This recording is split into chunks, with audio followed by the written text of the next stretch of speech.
What a peck of useless layabouts and ragamuffins.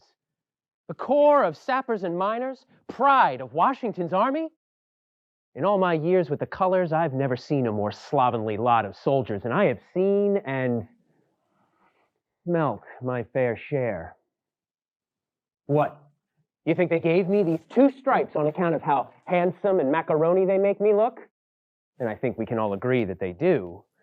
But they also mean I've been in this scrap for 7 years, and so I ought to know what I'm talking about. So straighten up and bend an ear. I know. Congress and its army are about to discharge you, but I haven't done so yet. And what's more important in your heart of hearts? Congress or your own dear Sergeant Martin?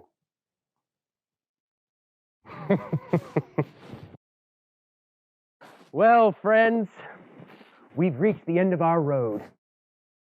It seems our long-time, unwelcome house guests in their infernal red coats are being called home to the loving embrace of old King George.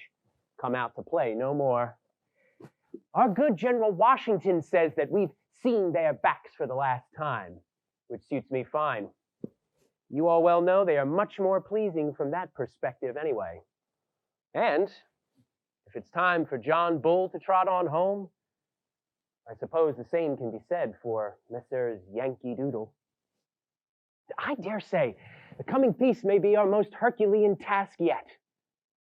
His Excellency has admonished us that we of the Army should prove ourselves not less useful and virtuous as citizens than we have been persevering and victorious as soldiers. In this, I suppose, we have our final marching orders as members of this ragged band of brothers. And marching orders they are. I hope you weren't expecting matched horses and fine carriages. You've walked this continent wide as poor soldiers, and now you'll walk it as even poorer citizens. I know you have grown used to living a life of plenty in service of our wise and generous Congress, so it might behoove you to examine your knapsack to ensure you are not overburdened for the long trip home. Any such luxury items can be given over to me for proper disposal. Marius had his mules in the days of Rome, but Washington has had to make do with the likes of us. So,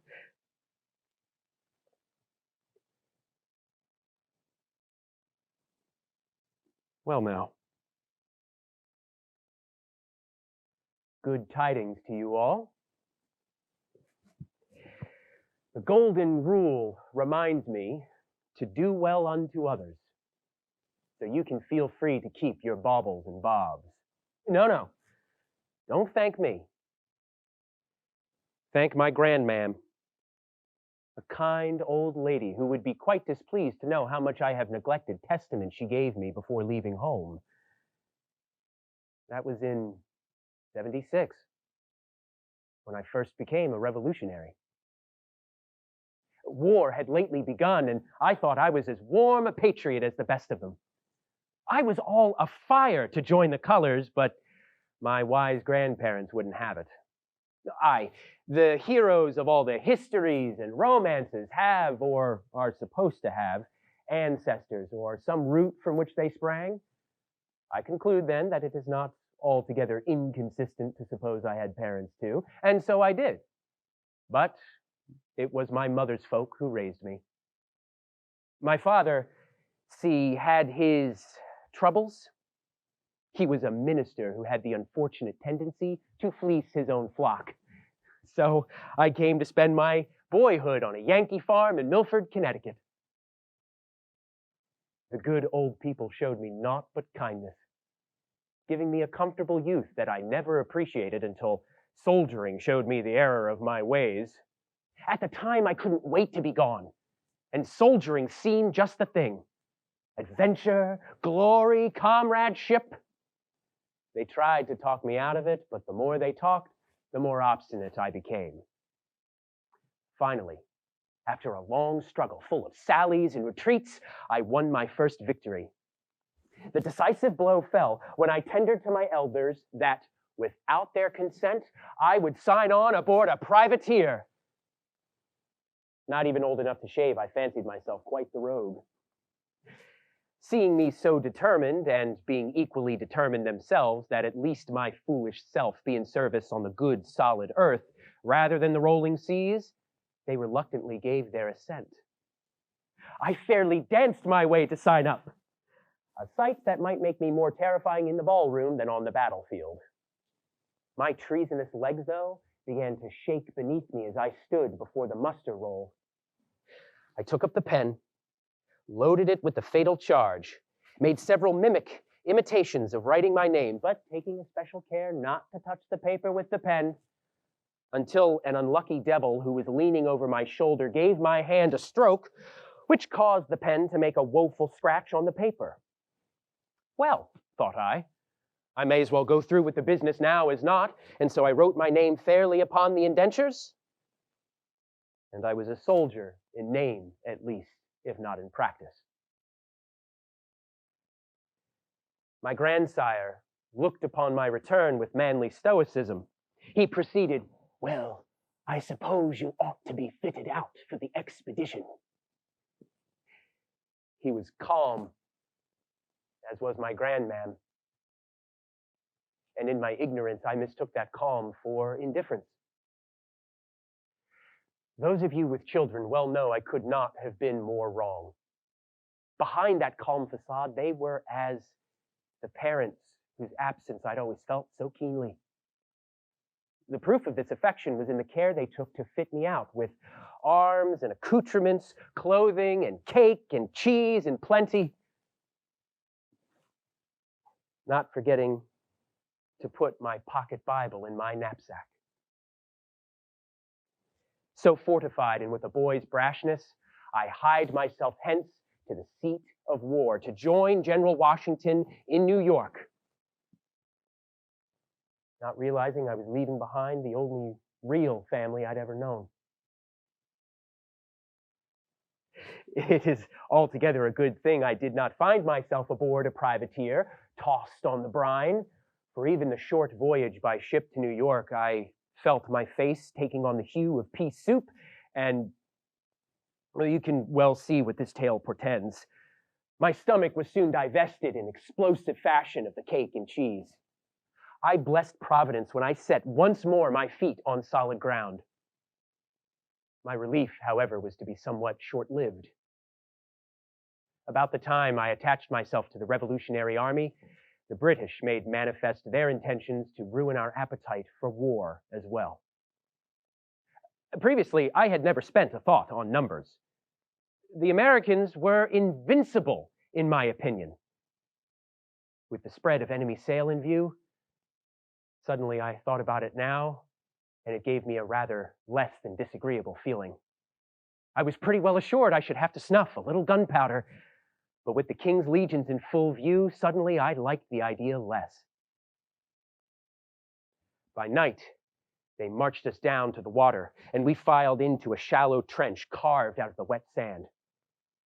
Well, thought I, as I lay behind this earthen shield, piling my trappings before me and gnawing on an acquired ship's biscuit, if this dirt mound doesn't stop the coming cannonade, perhaps the Army's bread will and prove itself useful beyond indigestion for a change. Poor humor, I grant you, but that bit of fortification was all we had, and that too would desert us with the coming of dawn. As soon as it was fairly first light, we saw their boats coming out of a cove on the Long Island side of the water, filled with British soldiers. They formed their boats in a line. They appeared like a clover field in bloom. All of a sudden, there came such a peal of thunder from the British shipping that I thought my head would go with the sound. The shells rained about us like hail from which no dirt mound nor cast iron army loaves could protect us. I frog leaped into the ditch and pressed myself fast to the blessed berm of earth, my heart thudding in my breast as though it knew each beat might be its terminal stroke. By and by, I noted another weight compressed between myself and this blessed berm of earth. This book, given of the good and generous heart of my grandmam. I was calmed by the memories of home. I remembered her reading it to me as a child, her admonishments to keep to its lessons, and her pressing it into my keeping when I had not thought of it myself. Perhaps that calm made my gait a bit more reluctant as I and my fellows ran as though Lucifer himself, and not merely the entirety of the British Army, pursued at our heels. One would think I had had my fill of fighting after the ordeal, yet here I am. And here the book remains in my keeping,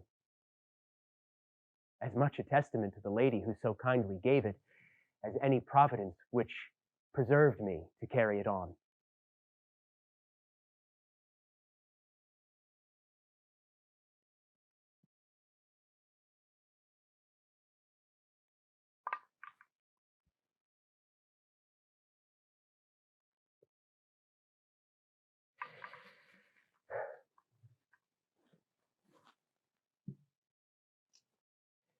Those dark days, as the shattered army collapsed before the might of the British onslaught, began dismantling my boyish notions of a soldier's lot. Adventure, glory, those are the things of novels, not reality. If the fighting in New York wasn't enough, 1777, what our foe styled the year of the hangman, would give me more than my fill. I had returned to Milford, to my grandsire's farm. I had thought to remain there, having done my bit for this new country of ours. Before very long, though, the drafts had begun, and it seemed certain that I, a young and unpropertied farmhand, would surely be called. By now they were asking for men to serve through the war, far more than the paltry 6 months I had given with the militia in 1776. Since I seemed bound to go, I thought to have done with it sooner rather than late, and that I might as well endeavor to get as much for my skin as I could. No sooner had I advertised my willingness to go than I was attacked front, rear, and flank by those of my cohort who suddenly thought me a fine choice to fill the posting. After some traditional Yankee haggling, I put my name to the enlisting indentures for the last time, and I was hampered again. The men, for their part, gave me what we agreed to. I forget the sum. Certainly it no longer burdened my wallet when I set out once again. Now, you might think me quite the clever fellow, having leveraged myself this way, and perhaps I thought so then too. But in the end, it was they who were now free from further trouble for the present time, and I had become the scapegoat for them. On the appointed day, I and my new comrades assembled to form the 8th Connecticut.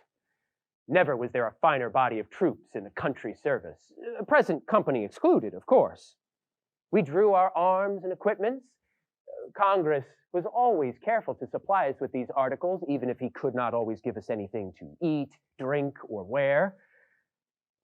Before too long, I was ordered off into company with 400 others of the Connecticut forces to a set of old barracks to be inoculated with the smallpox. While I suppose the good general meant well, and I have not been troubled with the pox since, I still felt myself ill-used by my time in the hospital. Not long after rejoining my regiment, I was attacked by a severe case of dysentery. And then immediately after recovering from that, I broke out all over with boils. Good old Job could scarcely have been worse handled than I was. When the doctors finally permitted me to regain my health, I was impatient to rejoin my comrades. I missed them. As I am sure you will all attest, the fellowship of brother sufferers is among the few great virtues of military life. Misery has proved over and over to be a remarkably strong bonding agent. I was overjoyed to see them all again, no matter the trying circumstances, and trying they were. We had just suffered a severe rebuke by General Howe at the Brandywine, but sought to have another go at the enemy before they became very much at home in Philadelphia. Of this fight in Germantown, I can tell you very little, because I saw very little. The British were so coy that they hid their clothes in fire and smoke. All I know is that at the beginning of the day, I saw the back of the enemy, and at the day's end, they saw mine. And any old soldier will tell you the day's end is all that counts. Still, we were determined to be as much of a bother to the enemy as we could. For you see, though the city had fallen, the forts along the Delaware to blockade enemy shipping held firm. There, to Fort Mifflin, I was sent. And there, I endured hardships sufficient to kill half a dozen horses. In the cold month of November, without provisions, without clothing, without shoes or stockings to my feet or legs, I and my comrades braced to endure a siege under the worst imaginable conditions. Fort Mifflin was hardly deserving of the name by the time of my arrival, having been greatly reduced by enemy cannonade. Nothing more than a mud flat in the middle of the Delaware, and mud, squelching and cold, would be our constant companion as the enemy did their level best to blast us out. Why, I have seen the enemy shot fall upon it and sink so low that their report could not be heard when they burst, and I could only feel a tremulous motion of the earth at the time. At other times, when they burst near the surface of the ground, they would send mud 50 feet into the air. We were immured in the inescapable stuff, covering our bodies, sinking in our trenches, coloring our water with grit. And what of the enemy fire the mud did not absorb tore into us instead. The enemy shot cut us up. I saw 5 artillerists belonging to one gun cut down by a single shot. I saw men stooping to be protected by the works, but not stooping low enough, split like fish to be broiled. It was all we could do to refund their payment in kind. As days passed and supplies grew short, we were forced to dig into the muck to recover enemy shot for our gunners to have something to return fire with. And all the while, our men were cut up like corn stalks. If ever destruction were complete, it was here. After weeks of desperate defense, we were forced to evacuate. The garrison drawn off, nearly half our number made casualty. I volunteered, along with one of my messmates, a boyhood friend from Milford, to be among the last to leave this fort we had defended so tenaciously, destroying what we could to stop it from benefiting the enemy. That, and my scrounger's heart scented opportunity. There were 3 or 4 barrels of rum in the fort, the heads of which we were about to knock in, and I was desirous to save a trifle of their contents. I went down to the waterside to find my messmate, to whom I had lent my canteen in the morning. I found him, indeed, but lying in a long line of dead men who had been brought out of the fort to be conveyed to the main. He was rent, pitifully and horribly so. Unrecognizable, save for my canteen, this canteen, lying at his side. I was stunned. Just a bare few hours before, I had seen his cheeky grin go off, waggling my canteen in salute. Now here they both lay, embraced by the mud now mixed with blood. He was the most intimate associate I had in the Army. A friend with whom I'd played with as a child, soldiered beside as a boy, and now would never know as a man, for it was clear from a glance he was gone.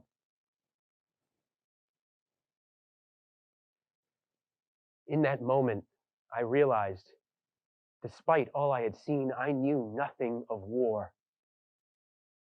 It's the tragic side of military life, the almost familial connection that can be shattered in an instant and carried away beyond that undiscovered country from whose bourne no traveler returns. The death of my friend was likewise the death knell of my boyish notions. The rum tasted sour in my mouth as we rode away. I can still taste it, even now, with the memory.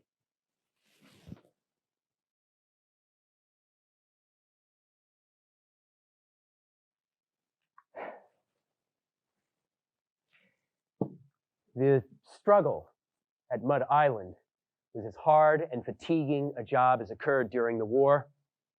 You all know I was at the siege and capture of Lord Cornwallis at Yorktown, building the works and storming the redoubts with you, sappers and miners all.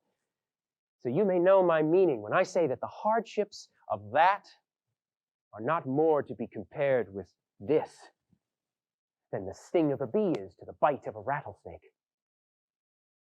But there has been but little notice taken of it, because there was no Washington, Putnam, or Wayne there. Had there been, the affair would have been extolled to the skies.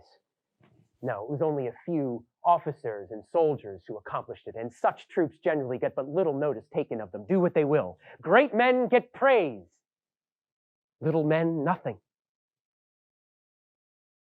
My friend, nothing but a bare memorial scratched into the side of an old canteen.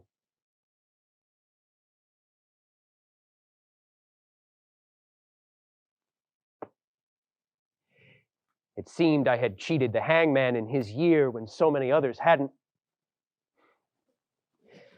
I had grown heartily sick of war, but the war was not yet ready to take its leave of me. I was a for-the-war man and thought myself doomed to be a plodding foot soldier till the end. Instead, by some quirk of fate, I was transferred to the Corps of Sappers and Miners and given a promotion to boot. I trust I've proved not too poor a sergeant, terrible in my Yankiness though I may be. Somehow it seemed I cheated the whole blamed war. Oh, the argument could be made that the war has cheated me in turn. After all, what do I have to show for my military misadventures? A few Continental dollars crumpled in my pocket, worth about its weight in rags.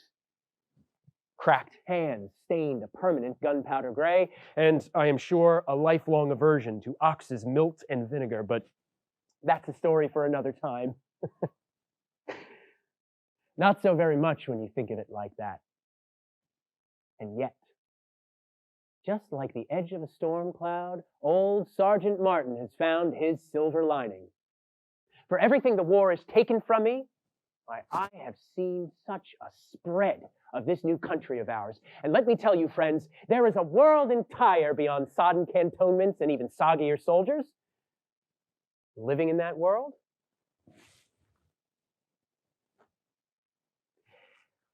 While I cannot profess to be a sage on the subject of the fairer parts of the species, a sergeant's pay and a soldier's stench do not appear to be the soul of romance. I have seen such a cast of ladies, the likes of which I never would have seen had I remained there. Why, I remember one long, hot march through the New Jersey summer of 1778. We had just chased the regulars out of Philadelphia and sought to give them a show of our Baron de Stuyven's Prussian exercise. Before very long, though, the lashing rays of the sun and stifling dust of the roadway began to sap my vigor for the fray. In fact, I fairly sagged with exertion, weaving as though a month's rum rations had spirited themselves into me unawares. As that fine hamlet of Princeton rose ahead, though, I found myself straightening in a most miraculous recovery.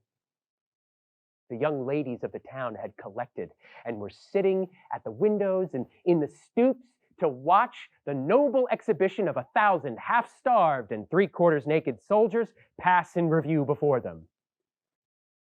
I had a good chance to notice the ladies, and I declare I never before nor since saw more beauty than I saw at that time. They were all beautiful. New Jersey and Pennsylvania ladies are, in my opinion, collectively handsome, the most of any in the United States. Later that summer, I had the opportunity to witness a woman of a different but no less remarkable sort. Not long after our impromptu parade before the fine ladies of Princeton, we caught up to our quarry near a place called Monmouth Courthouse. Notwithstanding the heat, our stalwart general and commander-in-chief ordered that we should engage in a vigorous tete-a-tete with John Bull. He was always complacent, especially where his own honor was concerned, but we soon found ourselves in an agonizing brawl beneath the beating sun. It was while I was seeking refuge from the offending celestial orb and the more immediate threat of cannonade when I espied her. A woman whose husband belonged to the artillery and who attended with her husband at the piece the whole time. While in the act of reaching a cartridge, having one of her feet as far before the other as she could step, a cannon shot from the enemy passed directly between her legs without doing any other damage than carrying away all the lower part of her petticoat. Looking at it with apparent unconcern, she observed it was lucky it did not pass a little higher, and continued her occupation. Worthy lady! Standing, unflinching among a storm of death, was courage the envy of any man, including this one.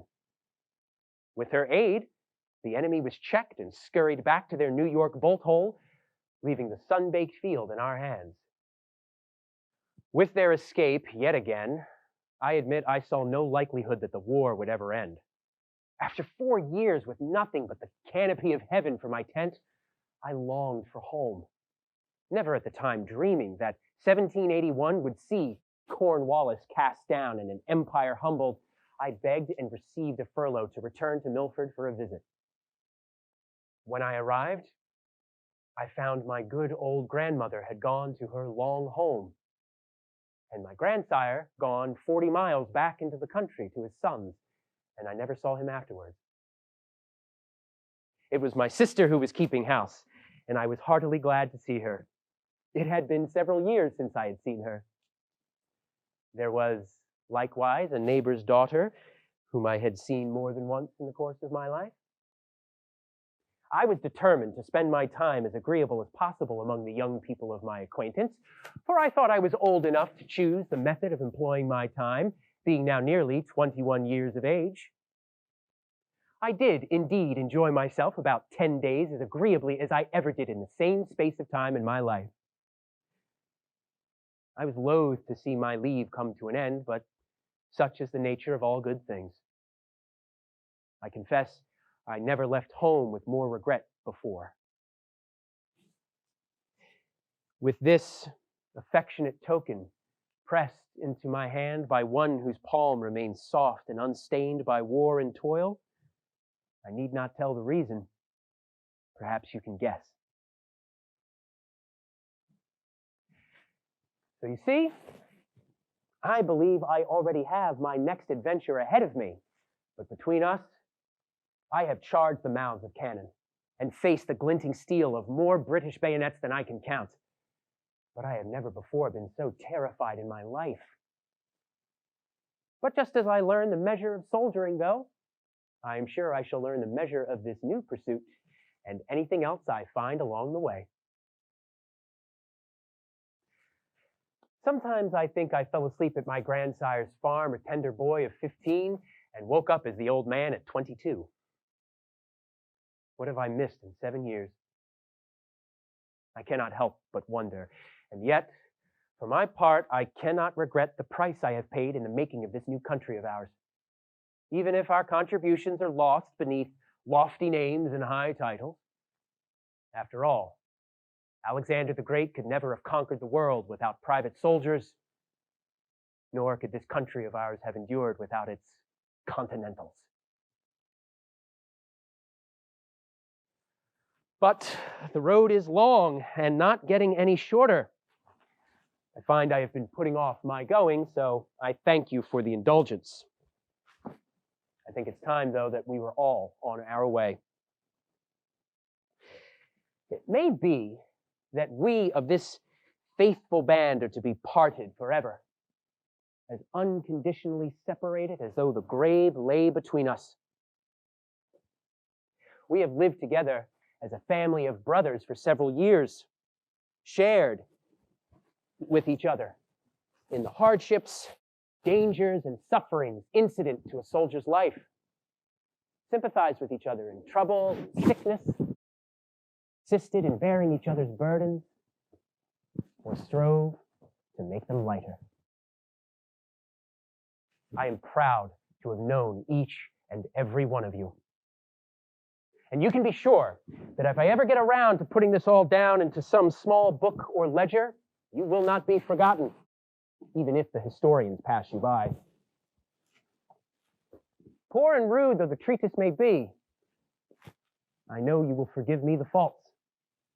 After all, I never learned the rules of punctuation any farther than just to assist in fixing a comma to the British depredations in the state of New York, a colon in New Jersey, a semicolon in Pennsylvania, and a final period in Virginia. If you ever venture into the North, do not hesitate to look up an old comrade. With the blessings of Providence, perhaps I will be able to introduce my brothers in arms to a family of a wholly different kind. Until that happy day, and in the meantime, if you will permit me once more to borrow from our good General Washington, it is time for me to bid you all an affectionate, a long farewell.